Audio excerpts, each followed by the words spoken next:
Kichik bir orolda tug'ildi. Hech kim uni kelajakda Yevropani titratadigan inson bo'lishini tasavvur ham qilmagan edi. Bu inson Napoleon Bonaparte. 1769-yil Korsika oroli oddiy kambag'al oilada bir bola dunyoga keldi. U bolaligidan boshqalardan farq qilardi. Jiddiy va g'ayrioddiy darajada ambitsiyali edi. Napoleon hech qachon buyuk bo'lib tug'ilmagan. U buyuklikni o'zi yaratgan edi. Napoleon yoshligida harbiy maktabda o'qidi. U fransuz tilini yomon bilardi, tashqi ko'rinishi bilan ham ajralib turmasdi. Ammo uning bir kuchli tomoni bor edi: aql va strategiya. U tarixiy janglarni o'rganar, xaritalarni soatlab tahlil qilardi. Napoleon uchun urush kuch emas, hisob-kitob edi. Fransuz inqilobi boshlanganda u o'z imkoniyatini ko'rdi. Napoleon qisqa vaqt ichida iste'dodli qo'mondon sifatida tanildi. Italiya yurishlari paytida u dushmanlarni ketma-ket mag'lub etdi. U askarlar bilan birga yurdi, ular bilan birga och qoldi. Shuning uchun askarlar uni sevar edi.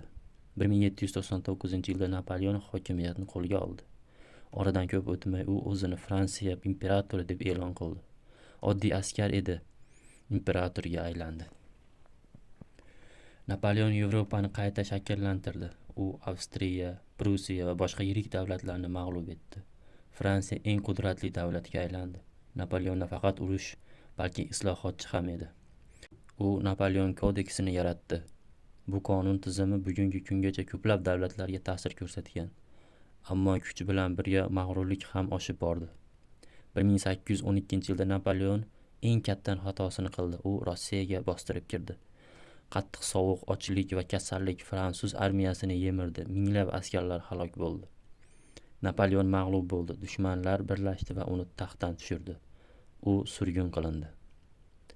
Napoleon yana qaytdi. 100 kun davomida yana hokimiyatni egalladi, ammo Waterloo jangida u butunlay mag'lub bo'ldi.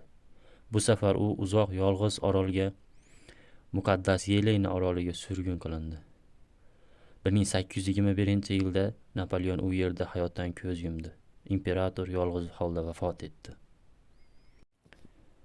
Napoleon Bonaparte tarixda eng murakkab shaxslardan biri.